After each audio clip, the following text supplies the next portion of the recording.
akak tengok video ni kan. Akak yang ni untuk warna pertama sayang. Yang ni warna tanah dia tu warna macam pink purple. Dia punya bunga tu colour biru-biru tekon. So tudung kita letak warna biru sayang. So bila you all pakai matching sangat cantik. Yang ni baru warna pertama. Yang ni kot colour shocking pink. Yang mana nak warna shocking pink ni you all boleh order dekat beg kuning laju-laju. Akak harga memang you all dapat harga murah. Kita matching dengan tudung siap-siap. Tudung bawah nombor 1. Bukan bawah viral sayang. Bawah nombor 1.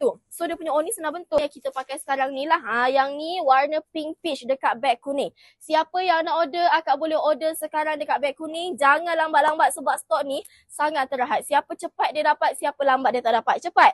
Yang warna mint, yang ni last colour lah kakak adik. Sorry, bukan last lagi. Belum last lagi. Yang ni warna mint green. Tudung bawah nombor 1. Kain pasang ni jenis material sutra jacket. Kain dia tak panas langsung. Nak iron boleh iron, tak nak iron pun boleh. Tak ada masalah. Kakak diamond dia basuh mesin je sayang. And then last ni dia warna purple lilac. You all tengok ni kakak. Warna purple ni sangat cantik Warna purple ni sangat cantik. Yang mana nak order sekarang dekat beg kuning. Sebab kita buka beg kuning ni sekejap sahaja. Tak lama. Okay.